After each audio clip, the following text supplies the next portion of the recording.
Hello everyone, this is our chapter 28 video lecture on Protists. And you're going to see this chapter is extremely diverse and hopefully you'll see the issues with trying to find a good place to put these protists. Traditionally you'll see some photoautotrophic protists, so basically they're the plant-like protists. And so you'll see a lot of algae in there that we'll be looking at in lab this week. You'll see some heterotrophic protists. So these would be either animal or fungi-like protists. Again, they don't quite fit the definition of animals or fungi or plants. And so we put them into this fourth eukaryotic kingdom that we call protists. And that kingdom is really starting to fall apart into other supergroups. Sometimes we'll even see some protists that are mixotrophs, meaning they can be photosynthetic, but then even when light is not available, they can switch and become a heterotroph. So again, we've got some taxonomists that are kind of fighting over how to classify and where to put those. But they're just as diverse in how they reproduce either. You'll see asexual and sexual life cycles. So again, our most important thing on here is really that our understanding among these protists just changes constantly. So, by the time they get something down in text and publish it and send the books out, it's already changed. So you'll see, some similar things in your textbook as you're looking through this chapter, but a lot of what I'm going to be sharing is more recent information that again is probably going to change even months from now. So most of the time you'll either see 4 to 7 what we call supergroups. So smaller than a kingdom. And so those 7 are here. So here's excavata, Stramenopile, alveolates, rhizarians, so there's 4, and then archaeplastids, and then amoebozoans, and opsiplicons. So there's the 7 kind of widely debated again supergroups. Again, you're here since you're an animal. So first of all, when we talk about the evolution of going from a prokaryote, strictly prokaryotic world to eukaryotes, remember this is review. We know that probably the host cell was an archaea because it, likes that extreme hostile environment that early Earth would have been. And after some long time, a proteobacteria, which remember is an aerobic bacteria, was engulfed by the archaea, and that's what gave rise to our mitochondria. And there's a lot of evidence that supports that. If you look at an archaea, if you look at a proteobacteria and a mitochondria, you will see that their DNA is identical. Very few histone proteins, a circular chromosome. So again, they're nearly identical. What's a little bit more complex is how we got chloroplasts. So remember the cyanobacteria, when it is engulfed, it's going to become a chloroplast. And so really this is how we got the algae. So here's kind of a picture showing that. So this heterotrophic eukaryote, we see a lot of examples even today of eukaryotes engulfing cyanobacterias. Basically they like their way of life. They're exploiting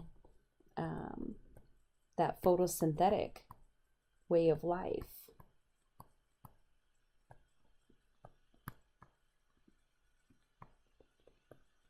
And so really this initial primary endosymbiosis is really what's going to give rise to our algae, both our red algae and our green algae.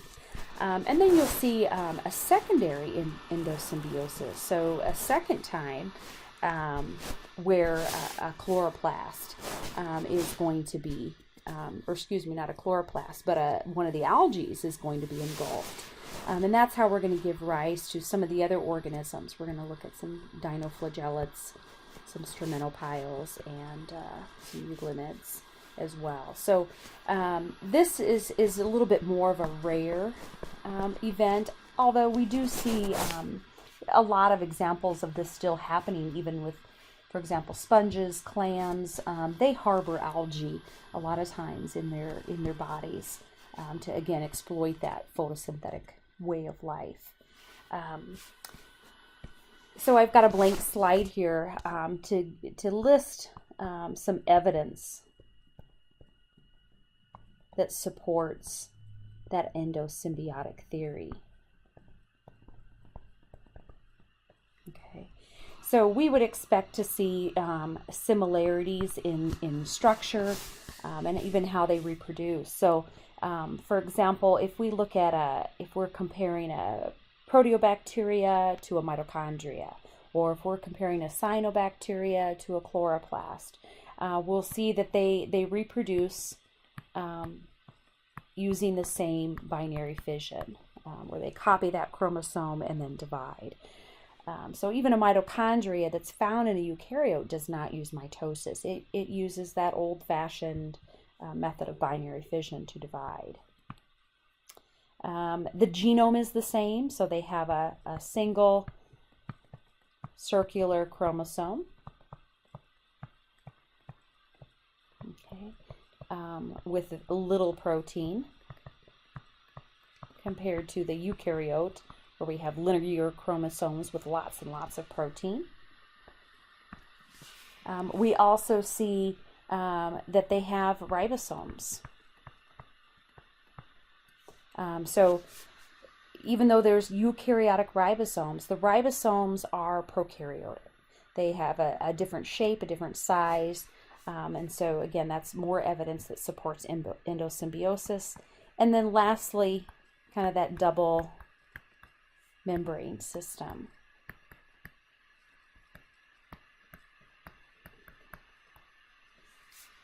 Okay, so again, know those 4 pieces of evidence for endosymbiosis.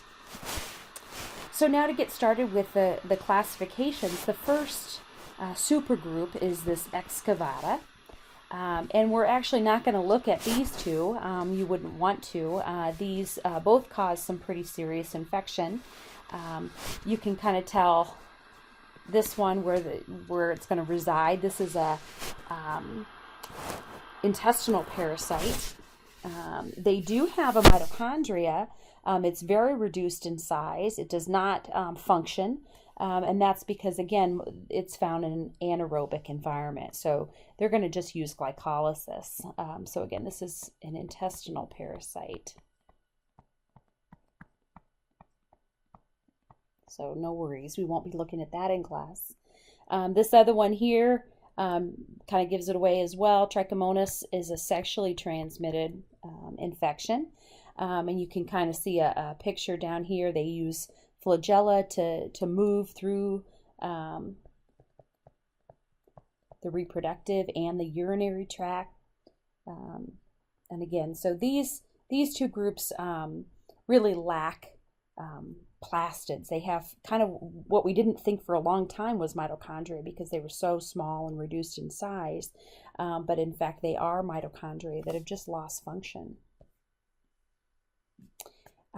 This third group of excavata, though, we will be looking at in class. They do not, at least the euglena does not cause infection. So we'll be looking at euglena here, and that's one of those mixotrophs. Okay, so you will see it is green. It does have kind of a pocket here. So from that's where the flagella emerge. And so we have a live culture, then hopefully they'll cooperate, and you'll see that they're pretty active underneath the microscope. If we were to put them in the dark, their chloroplast basically just kind of shrinks up, and then they can consume organic molecules for energy. This last one here, we'll look at a prepared slide. It's called specifically a trypanosoma is the one that we're going to be looking at. But we classify it as a kinetoplastid. It's basically, it's got that modified mitochondria. And trypanosoma is carried in the tsetse fly.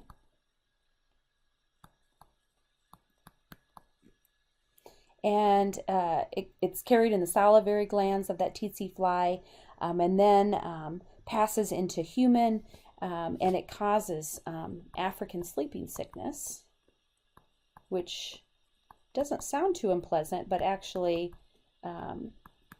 they go into a coma, and then it causes death if not treated. So you can kind of see the human red blood cells in this picture, and then the trypanosoma is this little flagellated structure. What's amazing about this is just when our immune system gets to the point where it develops weapons against trypanosoma, they switch out and swap their surface protein. So now the immune system can't find them. And so then it says, oh, there's something foreign here. And so the immune system again tries to develop a weapon for it, and then by then they switch out their surface protein again. So they basically just keep putting on a new disguise, and so that's why our immune system cannot beat it by itself. This next group, they just call the SAR clade. We're going to look at these three groups, the S, the A, and the R, individually. So first of all, stromatopyle actually translates to hairy flagella, which you can kind of see right here. They have a hairy flagella on there. And so we'll be specifically looking at diatoms. And diatoms are beautiful. Our slide will look something like this, where we'll see a mixture of different diatoms. Their walls are going to be made of silicon. They're very, very glassy. If you look at them even closer, you'll see that they have a lot of holes in that cell wall. And so these make great filters. In fact, a lot of swimming pools use diatoms as a pool filter.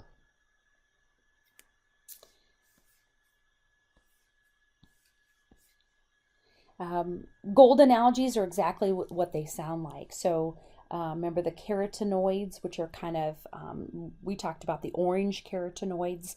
Golden algae have more yellow and more brown. Again, you'll notice, some of these algae are photosynthetic, but some are considered mixotrophic as well. And the brown algae, these are the largest. So, these large like kelp forests, that's brown algae. If you look at kind of this sticky stuff down here at the bottom, a lot of times that's used as a thickening agent.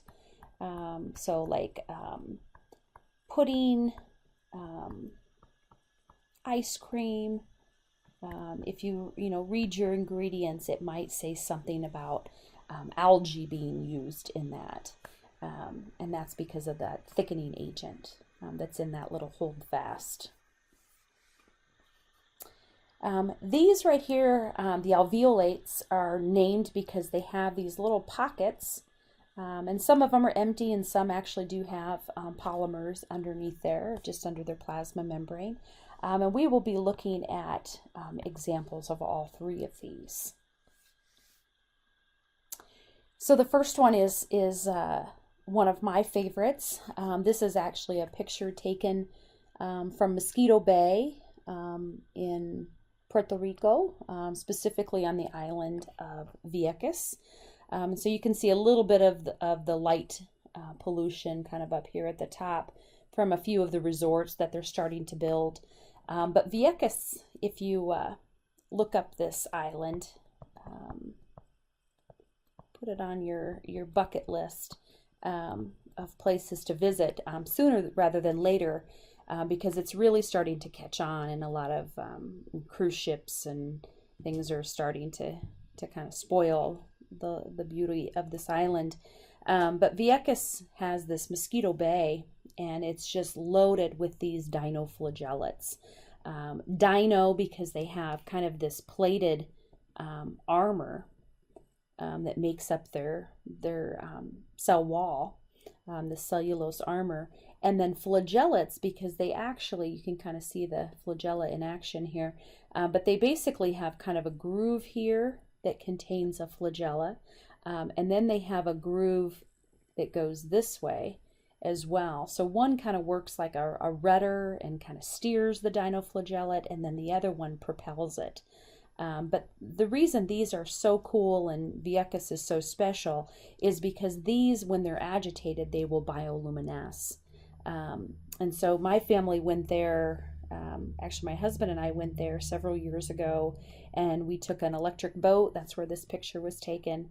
And the electric boat, we were able to jump out into the water and swim and just scoop up millions of these dinoflagellates, these little sparkles of light.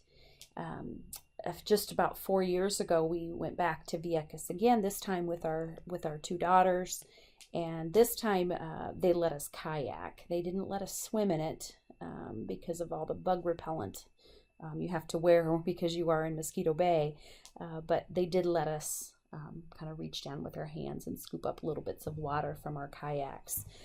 So if you go to Vieques, look at the lunar calendar. So when you go, you want it dark. You don't want a full moon or anything like that.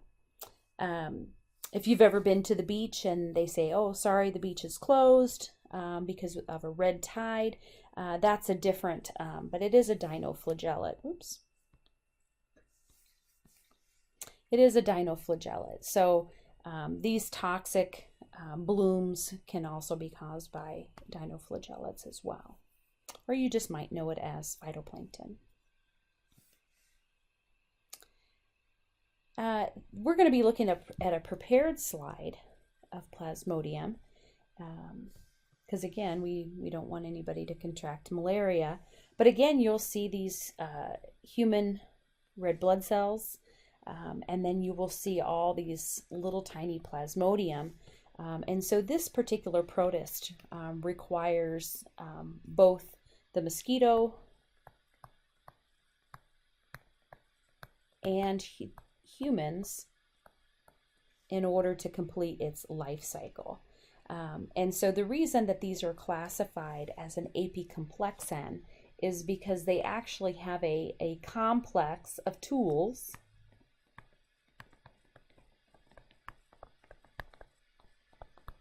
in their apex, contained in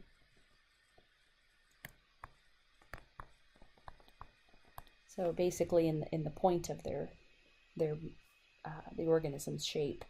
And so again, we'll take a look at this blood smear, and you'll see some infected red blood cells. So when these lyse, that causes the signs that you know as malaria. So basically the fatigue due to the anemia as these red blood cells lyse.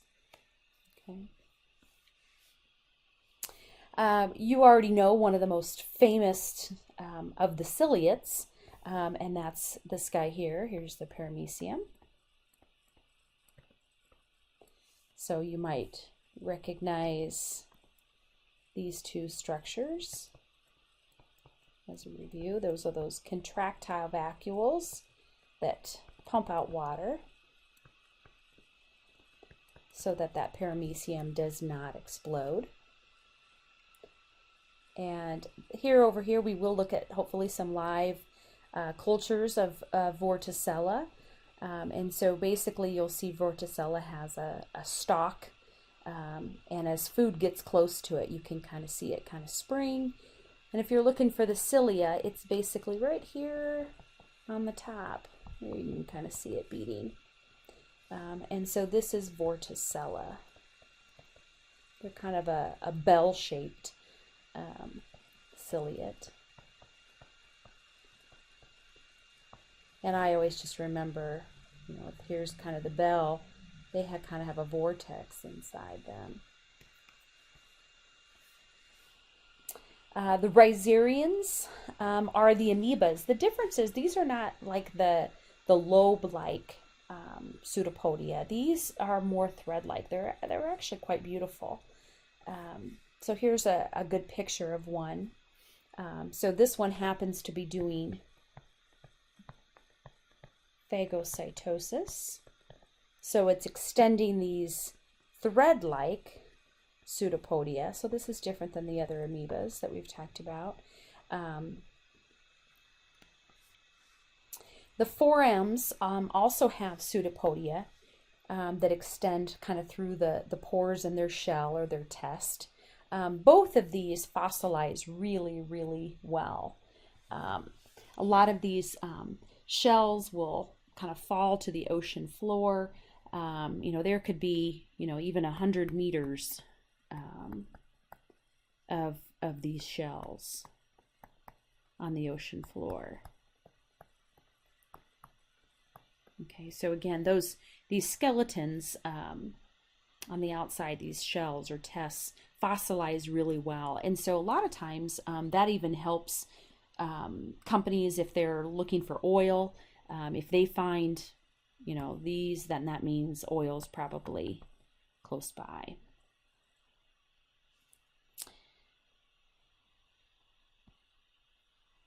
This one here, the Cercozoans, we're not going to look at Polynella chromatophora, but this one here is has very recently done endosymbiosis. You can kind of see from its green structure, it has eaten a cyanobacteria. So again, more evidence of endosymbiosis if we can see it happening. This last group here, we will look at a red algae and several green algae. So as far as the red algae, again, this doesn't look red here, but a lot of the wraps in different rolls on the sushi that you might eat, if it's this really dark, almost black, then that tells you that it was probably pulled from pretty deep water where maybe it had less sunlight. But the accessory pigment, the reason it's called red algae is because of the accessory pigment, phycoerythrin. Remember, if we're talking about the scientific name of a red blood cell, that's also called erythrocyte, red cell. So anytime you see that erythro in a word, know that that's red. And the red algae that we're going to be looking at is actually not this large one like you're seeing here in this picture. We're going to look at one called Polysiphonia. And you'll know it when you see it because it'll be red. The green algae are, of course, most closely related to the land plants. And the ones that we're going to be looking at are called the chlorophytes or Chlorophyta. Here's a few that we're going to be looking at. One of the older ones is Chlamydomonas, which is here. And Chlamydomonas is the only unicellular green algae that we're going to be taking a look at. Much later in that evolutionary line is Volvox. And so it's actually contained of, it's got hundreds of cells compared to this unicellular one. So with more cells comes more specialization. So these right here are the reproductive cells, much like kind of like the egg cell of that colony. We also have two filamentous algae.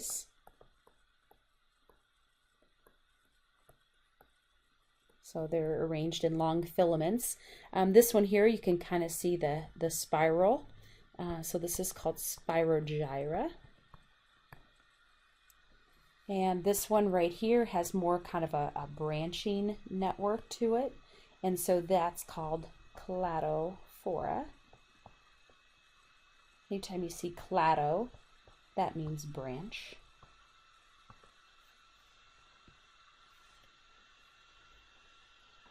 The last section here is the one that we belong to, the uniconts, because that's where we find the heterotrophic protists.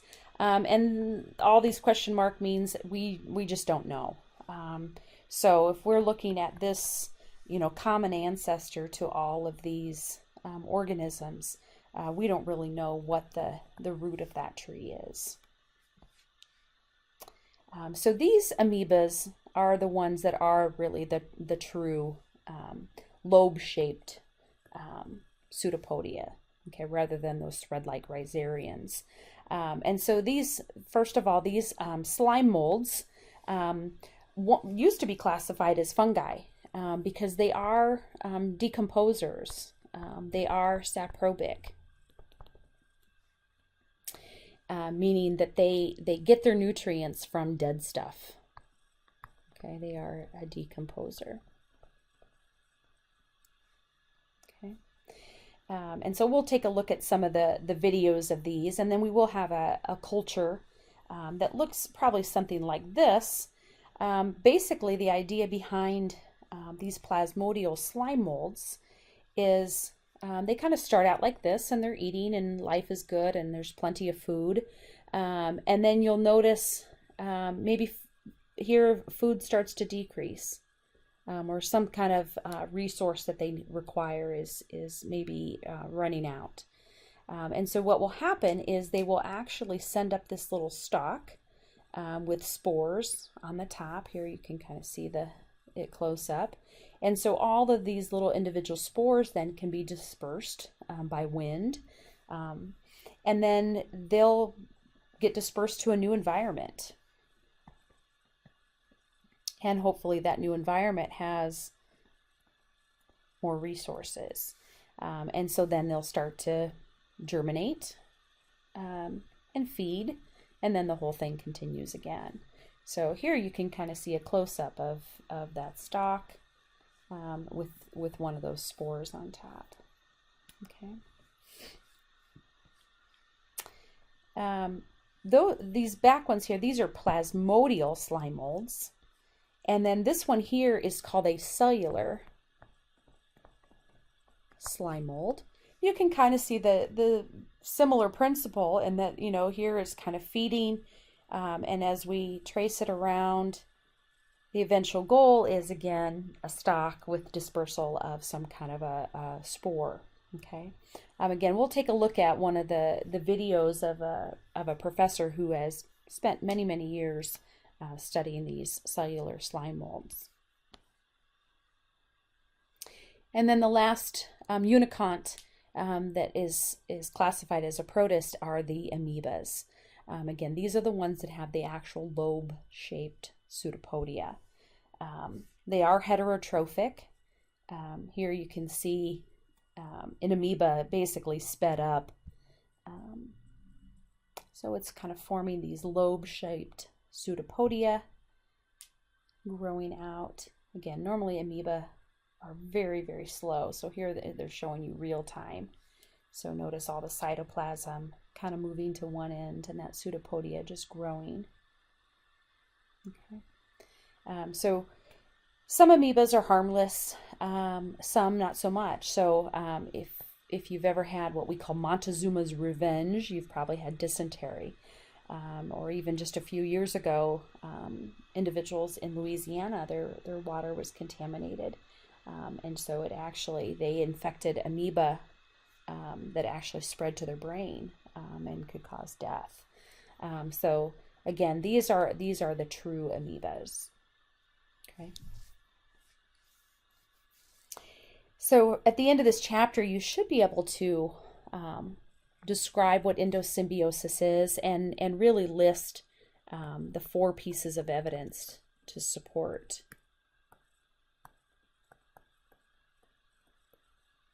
Okay. As well as I'll have some practice in class where we will be, I'll give you a characteristic and see if you can match it. So that would be a great way to study it. Even you could put these words into Quizlet and then match it to the content from this video. And then lastly, for your lab practical, I'm going to show you some pictures and you're going to have to identify what they are. So again, you could easily copy and paste some of the pictures out of this PowerPoint if you'd like, and put those into Quizlet.